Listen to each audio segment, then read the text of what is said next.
경부 고속도로 건설비보다 많은 680억 원의 예산으로 232만 7천여 평의 부지에다 재선, 재강, 아변 등 일관 작업을 할 수 있는 대규모 이 종합 공장이 73년 7월에 완공되면은 정부는 계속 철강 공장을 확장시켜 70년대 후반기에는 국내 철강 수요를 완전 중독시킬 계획입니다. 네, 방금 보신 영상은 포항 종합제철공장의 착공식 모습이었습니다. 숱한 어려움을 극복하고 건설된 이 포항제철소는 이른바 한강의 기적을 만든 주역이 됐습니다. 이후 철강 산업은 대한민국의 중공업을 대표하는 분야로 성장했는데요. 지난해 미국의 철강 수입량 국가별 순위를 보면 우리나라가 413만 톤을 기록하면서 4위를 차지했습니다. 최근에는 탄소 중립 기조에 따라서 국내 철강업계도 친환경 철강 기술 개발에 앞장서고 있는데요. 수소 환원 제철과 탄소 포집 활용 저장 기술 같은 방식을 통해서 탄소 절감에도 속도를 내고 있습니다. 매주 금요일 세계 시장을 선도하는 우리 문화와 산업 정책을 살펴보는 강하다 K. 오늘은 대한민국 중공업의 선두주자인 K철강의 위상과 또 과제를 짚어보겠습니다.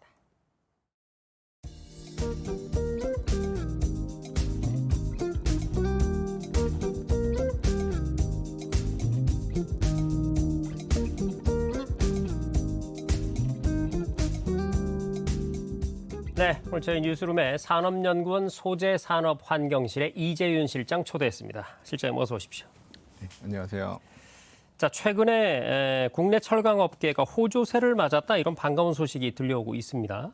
먼저 현재 K철강의 이 세계적 위상 어떤지 궁금하네요. 네, 우선 그 세계적 위상을 보기 위해서 이제 국가별로 사실 철강 산업을 비교를 한번 해볼 수 있을 텐데요. 규모 면에서는 비교를 해볼 때, 그러니까 철강 제품이 사실 여러 가지 형태에 따라서 좀 다양하기 때문에 철강 제품을 만들기 전에 그 어떤 중간 반제품이라고 할 수 있는 조강이라는 조강이라는 개념을 활용해서 조강 생산량을 가지고 한 국가의 철강 산업 규모를 이제 비교를 하게 되는데요. 네. 작년 기준으로 보았을 때 우리나라가 한 7천만 톤 정도를 생산을 해서 전 세계적으로 6위 정도로 상당히 큰 규모의 철강 산업을 갖추고 있다라고 할 수가 있겠고, 최근 한 2010년 이후로 계속 5위, 6위권의 그런 그 규모를 보이고 있습니다. 그리고 이제 무역 측면에서 보았을 때, 수출 측면에서 보았을 때 더 큰 이제 위상을 보이고 있는데요. 수출도 작년에 한 2,700만 톤 정도를 이제 전 세계적으로 모든 국가에 이제 수출을 해서요. 중국, 일본, 러시아 다음으로 이제 4위의 수출 규모를 지니고 있고요. 그리고 질적인 측면에서 보았을 때 철강 중에 이제 가장 또 여러 가지 이런 범용 제품도 있지만 굉장히 또 최첨단 그 철강 소재도 있는데 네. 수송기기용 아주 초고강도 소재라든지 그다음에 내진 내화용 그 지진에 강하게 견디는 철강제, 그리고 또 그 에너지 같은 경우에는 운송을 할 때 굉장히 고특성이 요구되기 때문에 에너지 운송용, 고망강 그런 특수강 같은 분야에서도 우리나라가 굉장히 그 월드 프리미엄급 제품들을 이제 보유하고 있고요.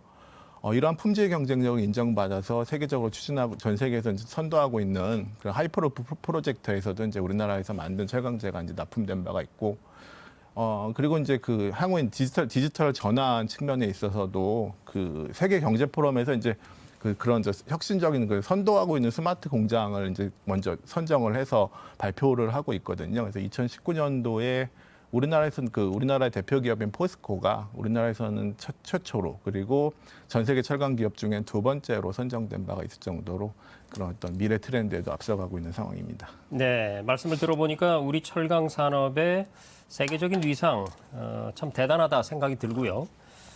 최근에 언론 보도를 보면 포스코의 1분기 영업이익이 역대 최대치를 기록했다. 네.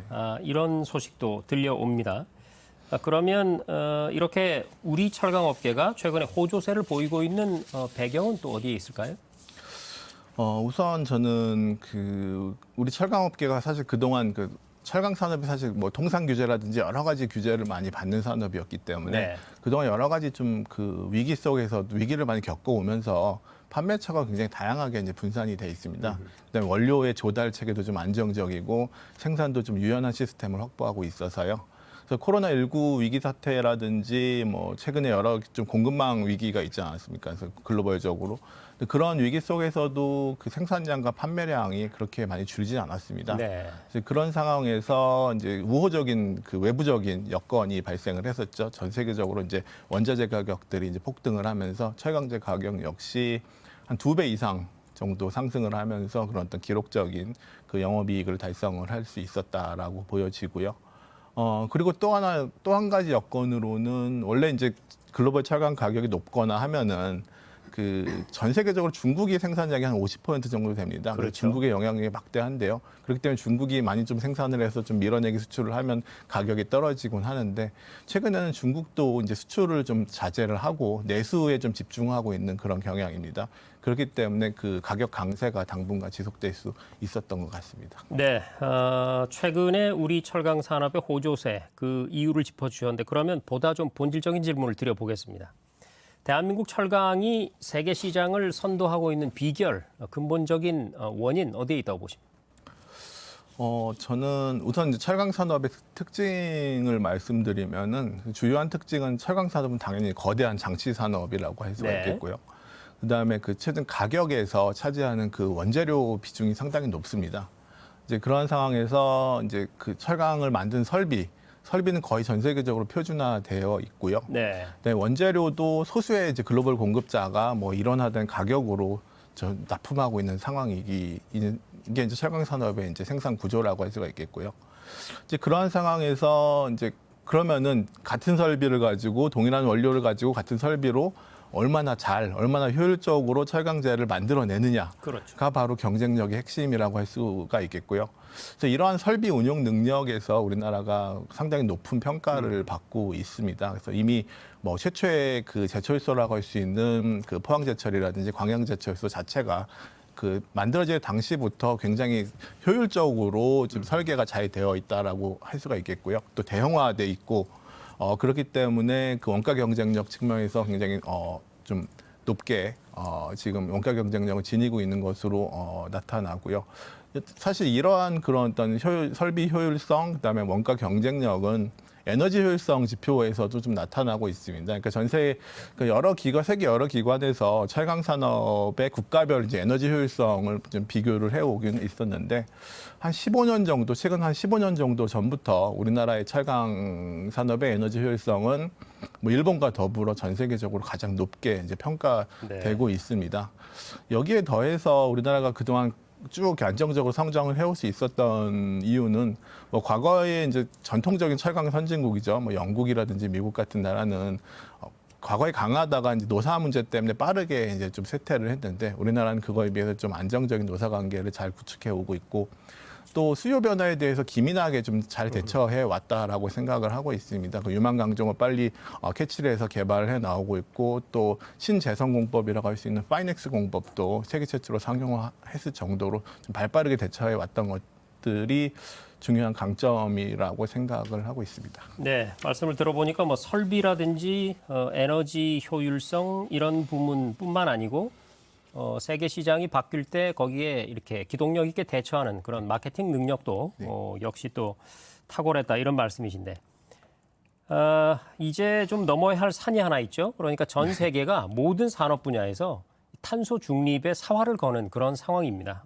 철강 업계도 역시 예외가 아닐 텐데요. 그래서 친환경 철강이 지금 화두인데 그중에서 이제 수소 환원 제철이라는 기술이 주목을 받고 있습니다. 이게 어떤 기술인가요?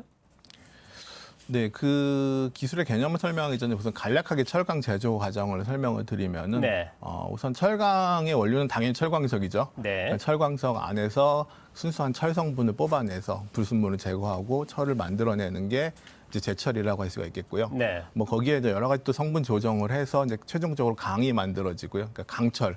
우리가 보는 강철이 최종적으로 만들어지는 게 철강 공정의 이제 프로세스라고 할 수가 있겠고요. 이런 제철 과정, 철광석에서 철을 만들어내는 그런 녹여서 철을 만들어내는 그런 과정에서 이 철광석 안에 들어가 있는 산소를 제거해내야 됩니다. 이걸 이제 환원 과정이라고 하는데 그 환원을 위해서 석탄이 많이 필요가 됩니다. 그럼 산소와 석탄이 있는 C가 붙어서 이제 CO2가 이렇게 해서 발생을 하게 되는데요. 그렇기 때문에 그 말씀드린 바와 같이 우리나라가 철강을 굉장히 많이 생산을 하고요. 그다음에 철강을 1톤 생산을 할 때 한 0.7톤 정도가 필요할 정도로 0.7톤의 석탄이 필요할 정도로 석탄이 어떤 필수적인 부원료라고 할 수가 있겠고 또 여기에 더해서 이제 또 부원료이자 환원에 필요한 석탄이 환원에 필요하기도 하지만 또 녹이는 데 필요한 열원으로서도 작용을 하기 때문에 네. 굉장히 필수적으로 사용이 될 수밖에 없겠고요. 뭐 현재 기술로서는 그러니까 석탄 없이 철강을 만들 수가 없는 상황이기 때문에 그래서 이제 나온 개념이 그러면은 환원에 필요한 석탄 대신에 수소를 한번 사용을 해보자. 그렇게 되면은 이제 철강이 만들어지면서 CO2가 동시에 생성이 되는데 CO2 대신에 수소가 붙으니까 H2O, 그러니까 수증기가 발생을 하게 되는 거죠. 그래서 나온 개념이 이제 수소환원 제철 공법이라는 개념이라고 할 수가 있겠고요. 그래서 이제 친환경 철강 기술이라고 할 수가 있는데 다만 이제 여기에서는 그 기존하고 다른 기존의 설비를 활용하지 못합니다. 왜냐하면은 기존의 석탄을 사용할 때는 환원과 그 용융, 녹이는 과정이 동시에 이루어졌는데 수소를 활용을 하게 되면 먼저 우선 이제 그 철강석에서 그 환원을 먼저 수소로 하고 그 다음에 나중에 다시 이제 이거를 또 전기 가열로해서 녹여서 이제 최종적으로 또 철이 만들어지는 그런 과정이 필요하기 때문에 이제 새로운 설비가 들어가야 되고 그리고 또 이제 그게 이제 그러면 또 전기도 많이 필요하지 않습니까? 그렇죠. 그러니까 전기도 이제 청정 전력이어야 되고 주요 원료인 수소가스 역시 그린 수소로 만들어야 되기 때문에 그래야지만 진정한 의미의 탄소 중립 철강 기술이라고 할 수가 있겠습니다. 네. 참 앞으로 해야 될 일이 많군요. 자, 어쨌든 최근의 상황을 봤을 때 아까 말씀하셨듯이 중국이 철강 감산 정책을 유지하고 있는 점 우리한테 굉장히 유리하고요.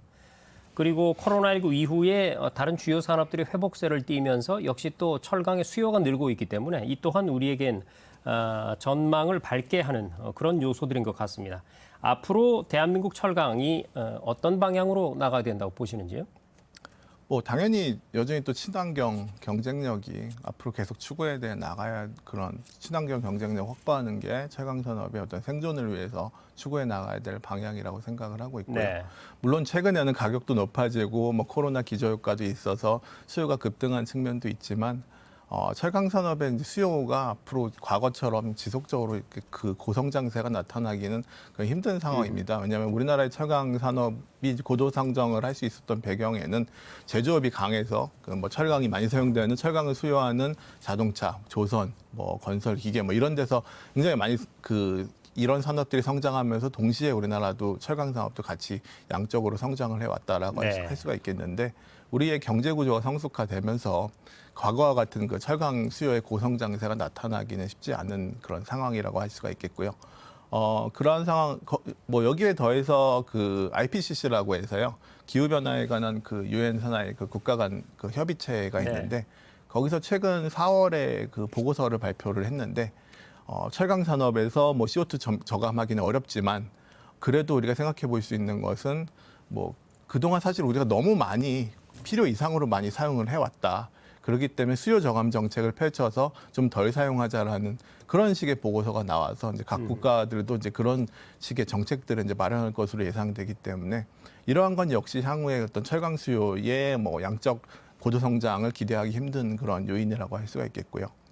거기다가 또 뭐 아시겠지만 작년에 그 각 국가별로 탄소 중립을 선언을 했고요. 거기 이제 단순 선언이었지만 이제 글로벌 주요 기업들도 이제 탄소 중립을 선언을 하면서 실제적으로 요구를 하고 있습니다. 실제적으로 뭐 BMW, 뭐 벤츠나 BMW나 그런 글로벌 완성차 업체들이 우리 철강 업체들에게 그 공급하는 철강제의 CO2 정보를 요구하거나 아니면은 일정 정도 기준을 맞춰서 이 정도의 그 CO2 그 이하로 된 그런 철강제만 공급하라는 것과 같이 어떤 그린 철강제의 이제 공급을 늘려야 되는 상황인데 그린 철강제의 공급을 비중을 높이기 위해서는 상당히 그 비용이 늘어날 수밖에 없겠고요. 만약에 기존처럼 범용 철강제의 공급을 범용 철강제로 간다고 하더라도 탄소 중립 규제 때문에 또 비용이 늘어날 수밖에 없습니다. 그렇기 때문에 이 어떤 최근에 그 어떤 기후 탄소 중립 기조에 따라서 비용이 늘어날 수밖에 없는 구조라서 결국은 이를 위해서는 이러한 원가 경쟁력을 위해서는 친환경 경쟁력을 확보하는 것이 이제 핵심이라고 할 수가 있겠습니다. 네, 그렇지 않아도 지금 마지막 질문을 그걸 드리려고 했었는데 사실 방금 말씀하신 그 탄소 중립이라는 그 큰 산을 넘기 위해서는 역시 이 어떤 철강 산업이 스스로 변모하는 대전환이 있어야 되지 않겠습니까? 그런데 거기에는 비용이 많이 들 것이고 그렇다면 앞으로의 이 정책적 지원도 역시 그 부분에 좀 초점이 맞춰져야 되지 않나 싶은데 네. 앞으로의 정책적 지원 어떤 방향이어야 할지 한 1분 정도 마무리 말씀 부탁드립니다. 네, 알겠습니다. 당연히 정책적 지원 방향 역시 방금 전에 질문하셨던 수소환원 제철을 우리가 얼마나 빨리 만들어내서 정착시켜야 될 것이냐가 네. 중요하다라고 할 수가 있겠고요. 새로운 기술 개발하고 설비를 바꿔나가야 하기 때문에 많은 재원이 소요되고 그렇기 때문에 그와 관련한 종합적인 지원 전략을 마련해야 될 것 같고요.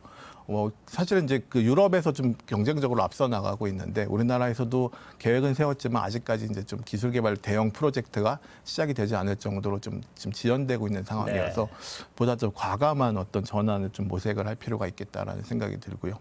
인프라 측면에서도 사실 수소가 이제 결국 새로운 원가 경쟁력을 좌우하고 있는데 네. 기업 입장에서는 수소가 얼마나 많이 조달될 수 있을지 또 비용이 경쟁력이 있을지가 불확실하기 때문에 그에 대해서 좀 인프라를 많이 확보하는 것도 중요하다라고 할 수가 있겠고 또 탄소 통상 규제가 유럽의 탄소 국경 조정과 같은 탄소 통상 규제가 지금 확산되는 분위기에서 이런 것 때문에 단기적인 경쟁력이 훼손되지 않도록 정부가 좀 많이 지원할 수 있는 방안을 찾아내는 것이 중요하다고 생각하고 있습니다. 네, 잘 알겠습니다.